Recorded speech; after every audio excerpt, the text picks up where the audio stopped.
Hey friends, welcome to the Mindset Podcast. I am your host, Sally Allen.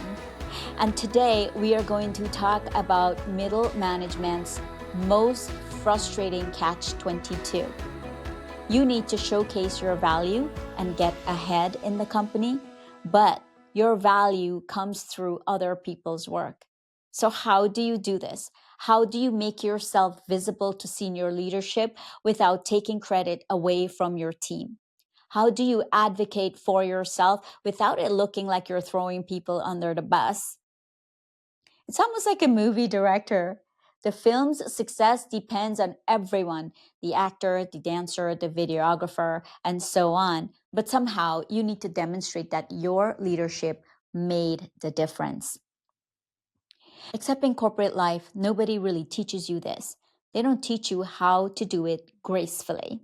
So you end up looking like you're either invisible to leadership or you are a credit stealing jerk to your team. Here is what makes this so hard.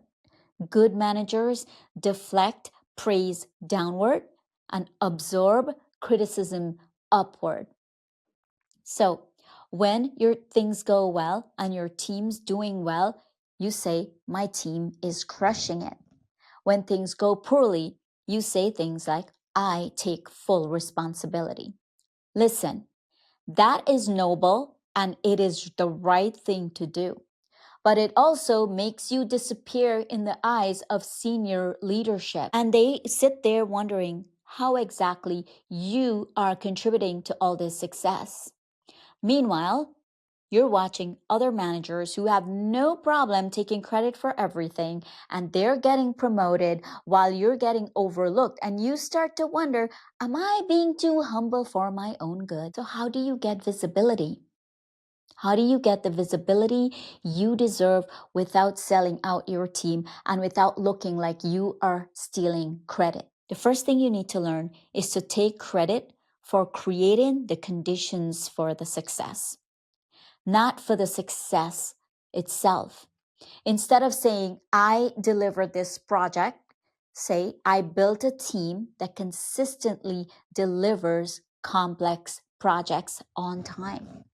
Instead of saying, I solved this problem, say, I developed a team that can solve these kinds of problems independently. Now we make it about the team.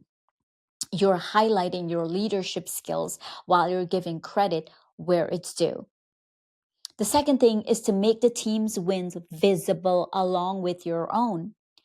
When you present results to leadership, tell the story of when you present results to leadership, tell the story about how your team achieved those accomplishments. For example, Sarah's analysis identified the root cause.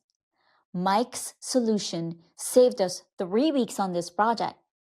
And Jennifer's communication skills kept us all aligned.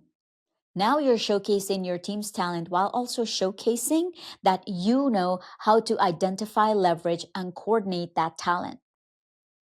The next thing is document your strategic contribution, not just your team's tactical ones. Your team executes work, but you make the strategic decision about priority, resources, allocations, and risk management. You're the one who decide what to do. You're the one who seeks the big picture and makes the trade-offs. Those contributions are often invisible, so you need to make them visible. And here is the big thing. Share your success story that highlights your development of people. That is so important. Talk about how you grew someone from junior to senior. Share examples about how you helped someone overcome a challenge or develop a new skill set.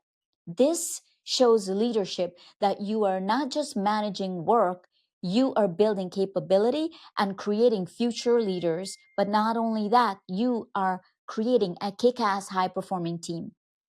Now, one way to track this is start keeping a leadership impact journal.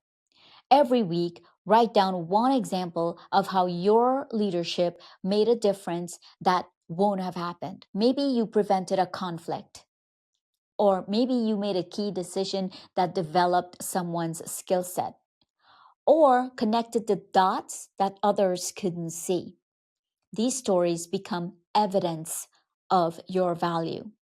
Your team's success is your success, but your leadership is what creates the possibility for success in the first place. So listen, stop being invisible out of false modesty.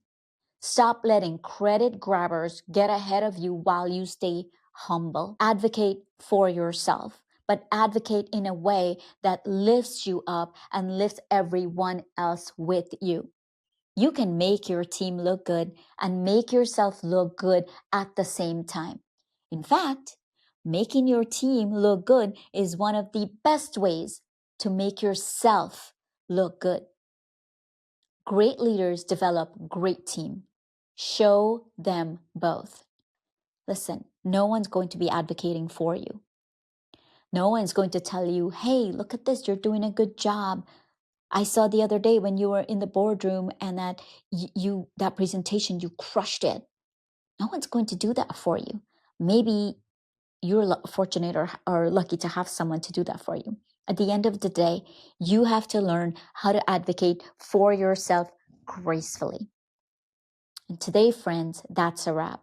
If this episode sparks something within you, come hang out with me on YouTube and Instagram.